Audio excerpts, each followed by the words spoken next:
6.2 का जो second number question है, इसमें आपसे पूछा गया है कि पाइथागोरस त्रिक का एक सदस्य दिया हुआ है और अगले 2 सदस्य उसके पूछे हैं। तो हम पहले भी इस टॉपिक पे चर्चा कर चुके हैं, यानी एक हमारा अलग से वीडियो आया था जिसमें हमने पाइथागोरियन त्रिक के बारे में चर्चा की थी और शॉर्ट ट्रिक में पाइथागोरियन त्रिक के यानी पाइथागोरियन ट्रिपलेट के तीनों मान ज्ञात करने सीखे थे। अगर उस ट्रिक से इस क्वेश्चन को सॉल्व करना चाहें तो डिस्क्रिप्शन बॉक्स में उसका लिंक दिया हुआ है, उस पर जाके आप पुराना वीडियो देख के इस क्वेश्चन को सॉल्व कर सकते हैं। साथ ही उस ट्रिक के अलावा जो एनसीईआरटी बुक में पाइथागोरस त्रिक ज्ञात करने का फॉर्मूला दे रखा है, हम उससे भी इसका मान ज्ञात कर सकते हैं। तो जो भी आपको इजी लगे, चाहे पुराने वीडियो से पाइथागोरियन ट्रिपलेट नाम से अलग से वीडियो है, उसमें अगर मेथड समझ में आया तो उससे भी इस क्वेश्चन को सॉल्व हो जाएगा और साथ में ही एनसीईआरटी का जो मेथड बुक में दिया हुआ है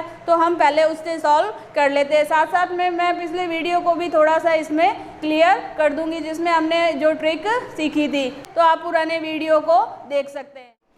तो सबसे पहले हम एनसीईआरटी की बुक का जो मेथड है उससे देख लेते हैं। तो इस मेथड में सबसे पहले क्या दे रखा है, 3 फॉर्म दे रखी है पाइथागोरियन त्रिक ज्ञात करने के लिए। तो थोड़ा सा मैं फिर से एक बार क्लियर कर लेती हूँ। हालांकि पिछले वीडियो में मैंने जब भी ये ट्रिपलेट वाला वीडियो बनाया था तो पाइथागोरियन त्रिक क्या होती है उससे रिलेटेड पूरा मटेरियल बताया था। तो पाइथागोरियन क्या होता है, पाइथागोरस एक गणितज्ञ थे, उन्होंने समकोण त्रिभुज की भुजाओं के बीच में जो संबंध निकाला था उसी को पाइथागोरियन ट्रिपलेट या त्रिक कहते हैं कि समकोण त्रिभुज के ठीक सामने की भुजा कर्ण है। तो इसका मतलब तीनों भुजाएं जो हैं, तो जो कोण अधिक है उसकी भुजा बड़ी होगी। तो मान लो इसकी ये भुजा कर्ण, ये भुजा लंब और ये आधार, इन तीनों का ऐसा एक समूह कि अगर किन्हीं 2 छोटी भुजाओं का हम वर्ग कर दें, यानी आधार का वर्ग कर दें और लंब का वर्ग कर दें और उनको आपस में जोड़ दें, तो वो किसके बराबर होगी, जो बड़ी भुजा है कर्ण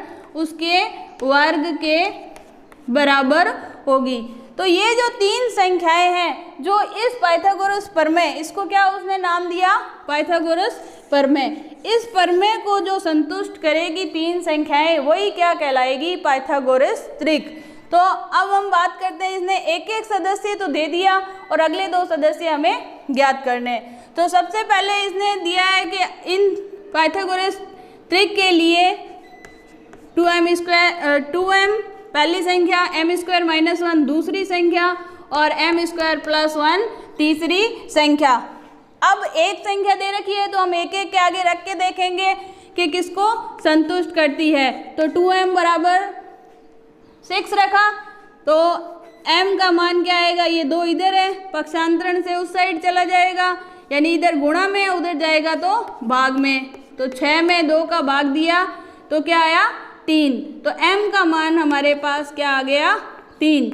अब ये 3 क्या रख दें इसमें, यानी 2m का मान 2 था 6, उसको हमने बराबर रख के देख लिया, m का मान 3 निकाल लिया। तो अगली पाइथागोरस त्रिक वाली संख्या क्या होगी, तो हमने इसमें मान रखना है m² - 1 यानी 3 का वर्ग और उसमें से 1 घटाना है, 3 का वर्ग 9, 9 में से 1 गया, अगली संख्या 8, यानी कि इस पूरे का मान कितना आ गया, 8। नेक्स्ट हम देखेंगे तो यही संख्या है, इसमें हम प्लस की जगह क्या ले लेंगे, माइनस की जगह क्या ले लेंगे, प्लस। तो m² यानी 3 हमने अभी कैलकुलेट किया था, 3 का वर्ग 9 और उसमें 1 जोड़ा तो 10। तो तीसरी संख्या पाइथागोरस त्रिक की क्या आ गई, 10, 6, 8 और 10। इसमें एक संख्या दी हुई थी और अगली 2 सदस्य हमें ज्ञात करने थे। नेक्स्ट जो संख्या है 14। तो अब हम देखते हैं कि जो त्रिक के सदस्य दिए थे m² - 1 m² + 1, तो 14 को पहले इसके बराबर रख के देखेंगे। तो 2m बराबर 14, m बराबर 14/2, यानी 2 यहाँ गुणा में था, उधर जाएगा 14 के भाग में आ जाएगा और 14 में 2 का भाग देंगे तो m का मान क्या आ गया, 7। अब ये m का मान 7 आया है, ये हम इसमें रखेंगे। तो जैसे ही हम m का स्क्वायर करेंगे, ये मान है m² - 1, फिर हमें निकालना है m² + 1, यानी 2m का मान हमने क्या माना है, सॉरी 2m का मान हमने 14 माना है, 2m को बराबर 14 के रखा था, एक सदस्य हमारा दिया हुआ था। अब हमने m का मान आया है 7, अब पूरा 14 यहाँ नहीं रखेंगे, हम क्या करेंगे पहले m का मान ज्ञात करेंगे। तो m का मान हमने ज्ञात कर लिया, 7 आया, 7 का वर्ग ज्ञात करेंगे, उसमें से 1 घटाएंगे, 7 का वर्ग 49 माइनस 1 कितना आया 48। तो अगली पाइथागोरस त्रिक की दूसरी संख्या क्या आ गई 48। फिर इसमें हम देखेंगे तो 7 का वर्ग और उसमें 1 जोड़ देंगे, 49 प्लस 1 क्या हो गया 50। तो दूसरी पाइथागोरस त्रिक की सदस्य क्या आ गया 50, यानी 14 हमारे पास दिया हुआ था और अगले दो आए 48 और 50। नेक्स्ट हम देखेंगे अगली है संख्या 16। इसी बुक वाले मेथड से ही हम करेंगे। बुक वाले मेथड से अगली हमने संख्या देखी 2m बराबर क्या है 16, m बराबर क्या आ जाएगा 2 यहाँ गुणा में, उधर जाएगा तो भाग में, m का मान आ गया 8। अब ये 8 कहाँ रख देंगे इस m वाले फॉर्मूले में, यानी 2m बराबर कितना था 16, यानी एक सदस्य तो इसका 16 है, अगले दो सदस्य हमें ज्ञात करने हैं। त्रिक का मतलब ही 3 संख्याएं होती है और त्रिभुज में 3 भुजाएं होती है। त्रिक का वही मतलब है कि समकोण त्रिभुज की तीनों भुजाओं के हमें मान देने जो समकोण त्रिभुज बनाती है।